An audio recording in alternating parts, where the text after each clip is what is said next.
Are you ready to hear the real story behind success? Forget the picture perfect Instagram highlight reels. Forget the overnight success stories. I've got something way more valuable for you today that I think is going to help you realize you're on the path you want to be.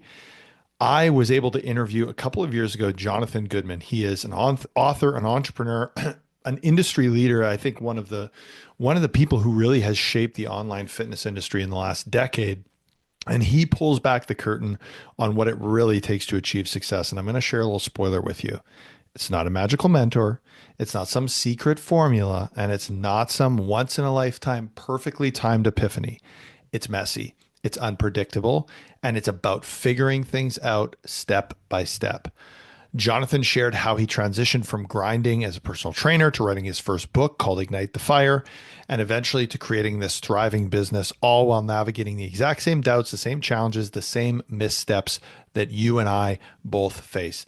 This clip isn't just about his story, though. It's about empowering you to embrace the chaos, to leverage the resourcefulness you have, and to start taking action no matter how imperfect it feels. If you're someone who's ready to stop overthinking, if you're someone who's ready to start building and moving faster, this video is going to help you so much. It's going to help you feel inspired. It's going to help you feel motivated. And I'm just so honored that I got the opportunity to interview Jonathan a couple of years ago. One more thing, his brand new book, The Obvious Choice, is available now. Go check it out. I know it's packed with value. Here's the interesting thing. I've told my story so many times that I believe that it's fact. I have no goddamn idea how it happened. I have no idea what the trigger point for me was, or whether there was a trigger point, or whether I ever thought any of these things. It sounds really nice. Yeah, it sounds Right? sexy. It sounds great. You know, I was playing hockey one night and I got tripped and I sprained my hamstring. And I thought, oh, is this what my life is going to be like? Because I had to take 2 weeks off of the gym and I couldn't make money. There has to be a better way. And so I went and I forged my own path and I created it. I don't know if that's what happened. This was 15 years ago. I have no Yeah. clue. I've just told that story so many times that it's become real in my mind. Yeah. Right.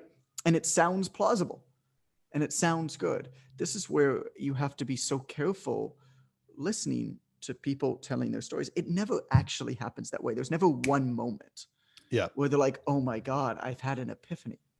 Right. It's not how the shit happens. It just happens slowly over time. And so I don't know, man, what mine was, to be completely honest. You know, I've always been disagreeable. You know, I could never work for anybody else. I've always been unemployable. And so I always thought that I knew a better way of doing things. Yeah. I mean, that was just natural to me. I mean, if you're the type of person who loves, you know, kind of being told what to do, and you work really well in a gym environment with a manager, with your clients, like, you probably shouldn't be an entrepreneur. Yeah. And Go for it. there's nothing wrong with that. Yeah. Right. You might not, you know, even in the fitness industry, like, everybody starts as personal trainers. It's like, well, most people probably shouldn't be personal trainers. There are a lot of career paths in health and fitness that are really well suited for people with different personality types and different skill sets. And so it's a matter of what's right for you, right? You Yeah. don't have to like be an entrepreneur and build a business. Cause I'll tell you, man, particularly online fitness, it's hella hard. Like, it's way harder to build a clientele than in person, because what you take for granted is that in person, you are showcasing and marketing your abilities every second you are with a client to everybody else who's there. Plus, you have location bias. Other people live close to the gym. They happen to show up there. All of a sudden, you might get that client. Online, you're working in a silo, which means that on top of everything you're doing, you also have to market everything you're doing. Yeah. It's basically an extra full-time job, right? It ain't for everybody. And that's why a lot of successful trainers on the floor just completely fall flat online. It's because it's totally different skill sets, and they take for granted what had come naturally. They gain this unfortunately, like, high estimation of their marketing and business development abilities because they were successful in the gym. Yep. And then they don't realize that what made them successful in the gym is not at all right? What What's will going to make make you? them successful online? Yeah, I remember like the first time when I had like, say it was like an assessment, or you could call it a sales call at the time. I definitely didn't end in a sale Okay. online. And I was like, shit, I can't show them the gym and like Right. walk them past other people and say, hey man, how's it going? And give them a fist bump and like show the Mm-hmm. community. And like, I can't like, have them do a squat and be like, oh, okay, what if we just tweak this or that? And like that goes away.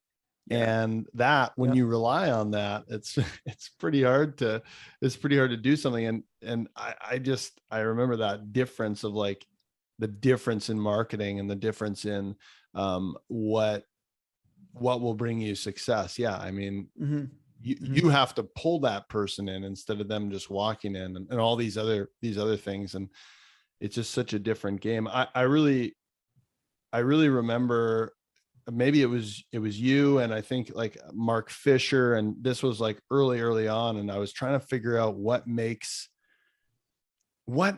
somebody successful. And I think one of the things that you guys have both, or a lot of the people that I learned from, have shown and not even said, is just that resourcefulness.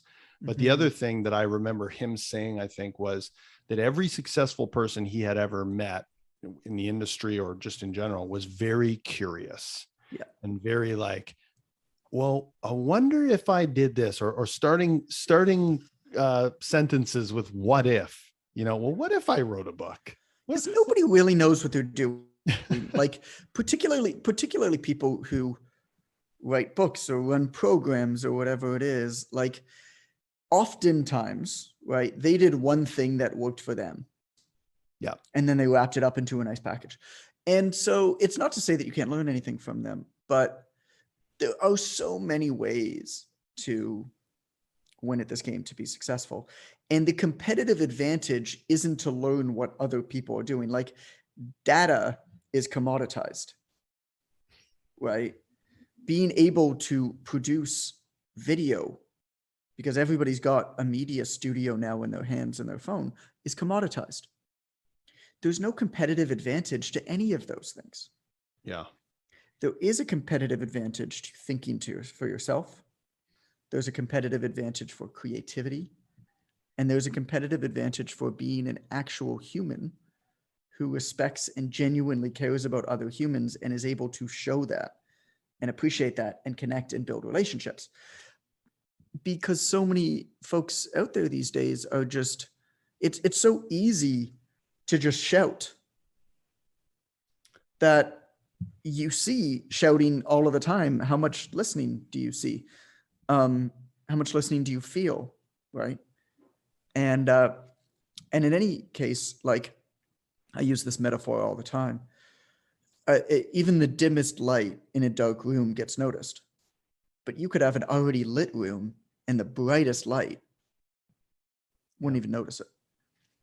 So the key is not to do what everybody else is doing a little bit better than them. It's to figure out what everybody should be doing, but isn't. And then you don't even need to do it that well. Like that's the trick, right? Tricks with Jonathan Goodman. There you go. There you go. If you don't want to have to do it that well, then find the dark room and just be a dim light, and then you'll I get mean, brighter too. well, yeah, like obviously it's funny, it's tongue in cheek, but the truth is, Gavin, like, here's the thing, man, no matter what you do, you're going to be shit at for the first while you do it. So I'd rather pick things that even if I'm shit at are going to positively influence and impact, my career and my life. Right. Yeah. And as I go on my, journey of getting better at them, but everybody here is trying to like build video and crunch data and A/B test ads. It's like, bro, you're going up against companies that have $100 million a year ad budget. Yep. You're going to get your ass handed to you. Yeah. Right? Like, not to say that stuff doesn't help, but you got to understand that that's gasoline on the fire. You got to have a fire first. We need some kindling. You need some kindling. You need a log cabin. Probably build a little teepee over that thing. Yeah. Get that going for a while. Stoke the coals. Yeah. And then maybe then Maybe you we can put a toss a little little bit gas. more on it. Yeah. So really then learn, because this is the thing. It's so hard to get away from like what everyone else is doing, but really just less consumption of that, and really more, Yeah. more thinking for your, like you said, think for yourself. How do you want to do this? Asking more questions. What if this were easy? What if getting new Right. clients were easier and I didn't have to send 1,000 DMs? Right. Well, yeah, that too. It's, you know, yeah. It- one of the best, one of my favorite talks that I've ever attended. You know, it's always interesting to me, like what stories stick with you and what don't. I think that Yep. that leaves really good lessons. You know, like anybody else, I've been obsessed with self-help, personal development, marketing development, business development for a long time. And I read a lot of books, and I've attended a lot of events and been part of a lot of communities and stuff like that. So I've consumed a lot, right? It's interesting what sticks with me and what I keep going back to. And I'll tell you one of them.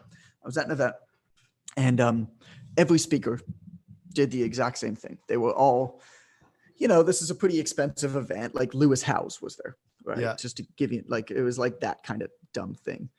And so, Lewis walks up and he reads off of his cell phone for 20 minutes and then walks off the stage. And you're like, well, that was a fucking waste of my time. Right. And so, Fuck everybody that. shows up, he gives some regurgitated self-help, something or other, and then he walks off the stage.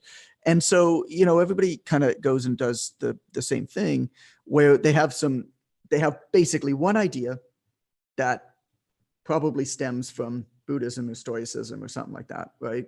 Yep. There's nothing new. And they figured out some sort of a spin with it. They built a really, really pretty like acronym right around this thing. And then they present it with this acronym that they wrote a book about. And by the way, you can buy the book in the lobby. And Michael Gerber, the author of E-Myth and E-Myth Revisited and a whole bunch of other stuff, is the last speaker. And he walks onto the stage and he's wearing a straw hat. And he's like a bit older guy, right? Gray-haired guy. He's wearing a straw hat and he's holding a microphone in his hand. Now, here's the first thing you need to know about attending business and marketing talks. If a speaker has a handheld microphone, you listen to what they're going to say because they've been in the game for a while, right? Yeah. So he walks onto the stage with a handheld microphone and he looks at everybody and he goes, now I just showed up here. I didn't see any of the talks, but I'm pretty sure I could tell you what they were all like. And he basically tells you what I just told you, right? Yeah. And he goes, I'm not going to do any of that. I'm just going to make this up as I go. Don't you guys all realize that you can do that too? And immediately I was just like, yo, I'm in. Right? Whatever this guy has to say, because you can. I actually just finished that with, I started a monthly newsletter. And that was my PS, was like, I have no idea what this newsletter is going to turn into. I don't know what the format is. I don't even have a name for it, but I'm just making it up as I go and I'm having fun.